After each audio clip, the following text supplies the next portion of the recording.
Bonjour et bienvenue dans cette nouvelle vidéo. Aujourd'hui, j'aimerais te parler de rythme, j'aimerais te parler d'éveil. Et bien parce que oui, ton éveil a un rythme et tout ne peut pas arriver au moment où toi, tu aimerais que ça arrive forcément. Quand je dis tu aimerais, je parle bien évidemment de ton mental, que lui, il a décidé que ce serait maintenant et pas autrement. Donc pourquoi je voudrais te parler de ça? Eh bien tout simplement parce qu'on est en septembre et qu'en septembre c'est la rentrée et qu'on est tout feu tout flamme, sauf que en fait non, ce n'est peut-être pas forcément le bon moment pour ça. Parfois on s'épuise, on veut lutter et finalement on se rend compte que quand on arrête de lutter, eh bien bizarrement la vie nous porte et c'est beaucoup plus fluide, tout simplement parce qu'on va respecter son rythme intérieur et éviter de trop subir en fait la pression du rythme extérieur, que ce soit une pression de la société ou la pression que notre mental nous impose. Donc on a des rythmes, on a des saisons, on est cyclique. Donc c'est normal que on ne soit pas tout feu tout flamme tout le temps. Donc c'est de ça que j'aimerais te parler dans cette vidéo. Et que du coup, si tu te sens épuisé et au bout du rouleau, oui, ton mental il va te dire c'est normal, c'est la rentrée, il y a plein de choses à faire. Oui, mais justement, c'est peut-être parce que tu t'imposes trop de choses à faire et que ça ne respecte pas ton rythme que tu es épuisé. Parce que peut-être que ça peut très très bien se passer. Sinon, si la vie devait tout le temps, tous les années, toutes les ans, au mois de septembre, je serais forcément fatiguée parce que c'est la rentrée et qu'il y a plein de choses à faire. Il y a un truc qui va pas, tu vois, t'es censé respecter ton rythme, tu peux respecter ton rythme et te sentir fluide tout au long de l'année, indépendamment des conditions extérieures. L'idée, c'est de sortir de cette dépendance liée à l'extérieur et c'est toujours la faute de l'extérieur. Bon, je t'ai fait une grosse introduction. Si jamais tu me découvres et que tu ne me connais pas encore, moi c'est Aurélia Riquebuche, je suis thérapeute spirituelle, mais aussi et surtout mentor. Mon job, c'est de te guider, de t'accompagner dans ce que tu peux vivre et traverser, que ce soit un mal-être un peu inexpliqué ou des traumas clairs, bien identifiés, mais que tu n'arrives pas à dépasser, tu n'arrives pas à te détacher du passé, tu n'arrives pas à t'en libérer. Et surtout, tu vois que ça donne des conséquences dans ta vie où tu as l'impression... Normalement, tout devrait bien aller, mais finalement, rien ne va. Tu te sens à côté de tes pompes, tu as l'impression de passer à côté de ta vie, il y a plein de schémas répétitifs et tu comprends rien et ça t'énerve, et bien moi, je suis là pour te guider là-dedans, t'éclairer, t'aider à voir quel est le sens, en fait, qu'il y a derrière tout ça et surtout t'aider à libérer, en fait, le nœud original de ces schémas-là. Pour ça, je travaille notamment en mémoire cellulaire. Voilà pour la petite intro. Alors, du coup, ce que je voulais te raconter du coup aujourd'hui, même si j'en ai un petit peu parlé durant l'introduction, j'aime bien utiliser des métaphores. En fait, c'est comme si, on va utiliser deux métaphores. C'est la métaphore de la vague. Tu vois, dans cette sensation de lutte et d'épuisement, c'est comme si tu t'entêtais, il y a des vagues qui arrivent là, et tu t'entêtes à vouloir nager à contre-courant, tu vois, et tu nages, et ton mental il te dit « Vas-y, t'es pas une mauviette, vas-y, tu vas y arriver à toucher cette putain de bouée, vas-y, quoi, il y a une tempête dehors, j'en ai rien à foutre, t'es plus forte que ça, vas-y. » Alors, ça peut marcher un temps. Ça, il y a certaines personnes qui fonctionnent avec ce genre de motivation. Je t'invite donc à te poser la question avec ton cœur. Est-ce que c'est ma façon de fonctionner ou est-ce que c'est celle qu'on m'a apprise comme étant la seule valable? À un moment donné, tu vas te rendre compte que, effectivement, ce qui t'épuise, c'est pas parce qu'il y a des vagues, parce que bah oui, tu pourras jamais contrôler qu'il y ait des vagues ou pas des vagues, tu pourras jamais contrôler ce qui va être demandé à la rentrée ou pas. Tu vas pas tout le temps râler en te disant, ah bah non, merde, il y a des vagues, du coup je suis obligée d'être fatiguée, t'es pas obligée de subir les vagues. Les vagues, ça peut être cool aussi, ça peut être challengeant, justement, ça peut être rigolo. Donc, plutôt que de vouloir t'épuiser à ramer à contre-courant et donc à faire que dans une seule possibilité d'action, si tu te laissais porter par ce qui est là, c'est là comme ça à l'extérieur. Pourquoi est-ce que je veux lutter? Parce que moi, mon petit mental a décrété qu'il n'était pas content que ça se passe comme ça. Qui sommes-nous pour décréter cela? Il y a des vagues à l'extérieur, comment est-ce que tu peux te laisser porter par elles? Pourquoi est-ce que, à ton avis, on te parle tout le temps de surfer sur la vague? C'est parce que l'image, elle est véritable. Si par contre, tu peux, c'est là où il y a aussi ce jeu de faut pas dire bah il y a des vagues, du coup je fais rien, je me mets sur le dos et je fais la planche. Non, parce qu'au bout d'un moment tu peux être ballotté, c'est pas très agréable, et puis ça peut t'emmener dans un endroit où t'avais peut-être pas envie d'aller et où il fallait pas que tu y ailles, tu vois. Donc il y a un subtil mélange entre ok, il y a des vagues, je vais faire avec. Et en même temps, moi, qu'est-ce que je peux faire pour m'adapter au mieux et faire quelque chose qui me permet d'aller dans la direction que moi j'ai envie d'aller parce que je ressens que c'est là que j'ai envie d'aller. En tout cas, je sais pas pourquoi, mais là j'ai envie d'y aller. Et ben, je vais me prendre un surf et je vais apprendre à surfer.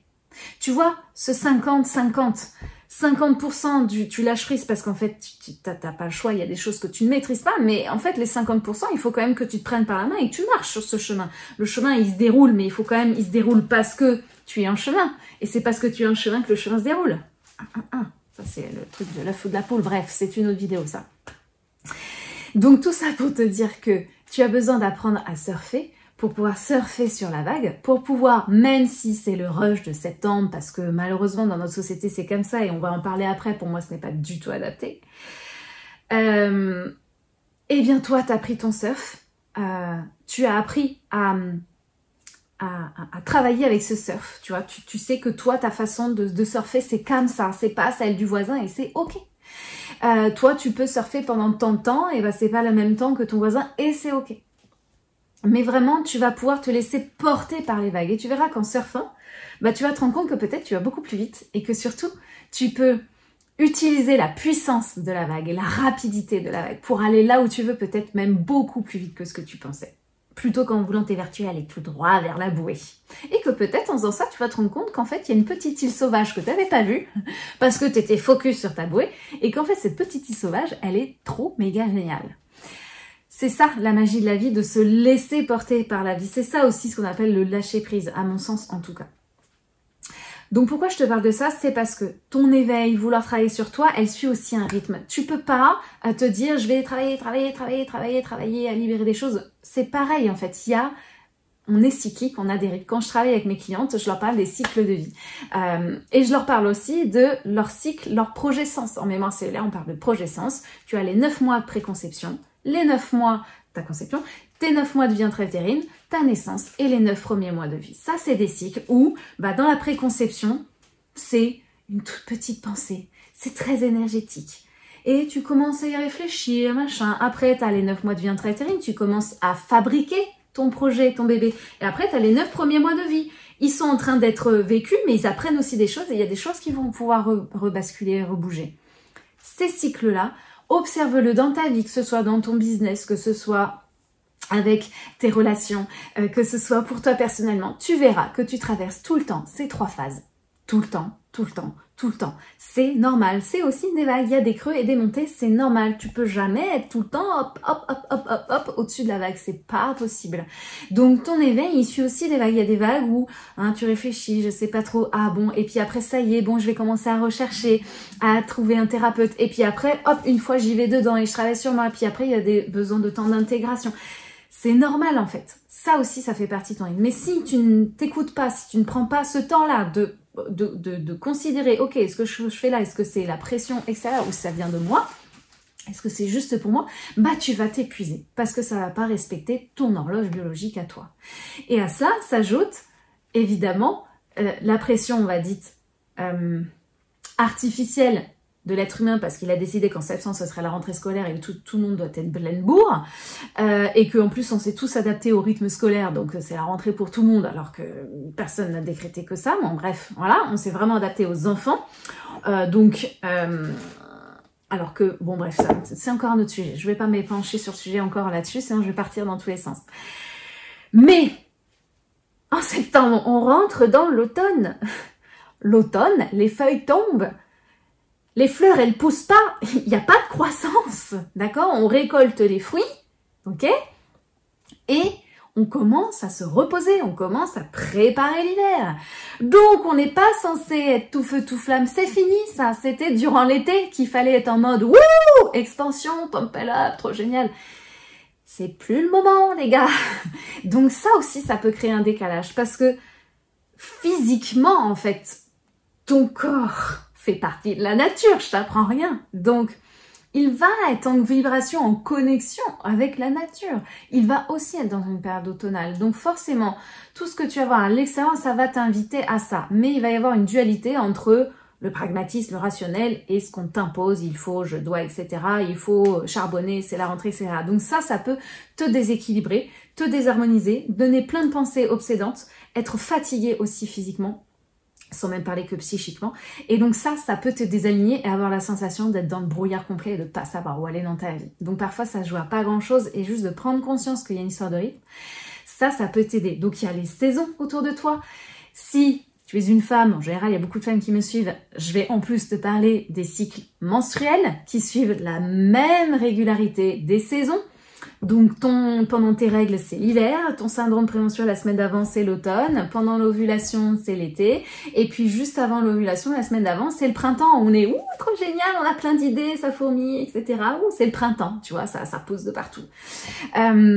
Si tu es une femme qui est ménopausée, les cycles lunaires sont basés là-dessus, c'est la même chose. La pleine lune ça correspond à ton ovulation et la nouvelle lune ça correspond à tes règles en fait. Donc on va être sujette à plein de choses à l'extérieur qui vont te chambouler. Et tu as aussi tes propres saisons intérieures dans ton business, dans ta vie personnelle, qui peuvent être d'ailleurs...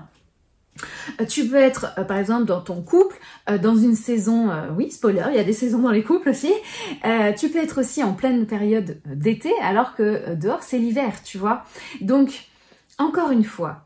Évidemment que là, tu peux pas être partout à la fois. Il s'agit vraiment juste de prendre le temps de t'écouter. Tu peux faire un travail d'introspection, ok, dans tel domaine. Moi, je l'ai fait pendant un temps, ça m'a aidé un certain temps, mais moi, j'aime bien quand ça change. Donc, j'ai pas gardé cette routine-là. Mais, tu vois, juste ce truc de...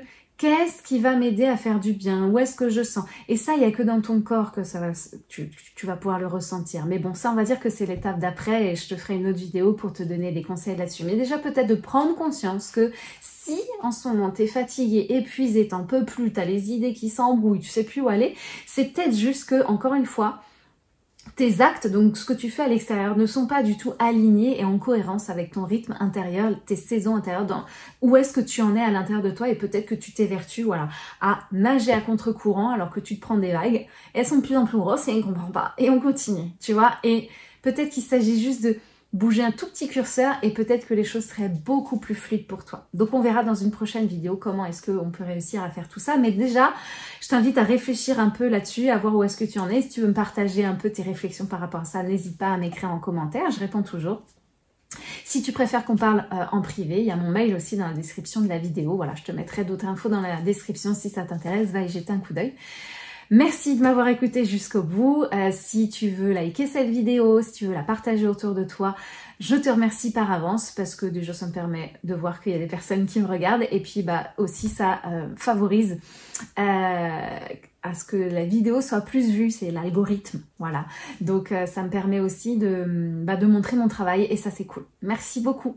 Je te souhaite une très belle journée et puis je te dis à la semaine prochaine pour une prochaine vidéo. Salut, salut!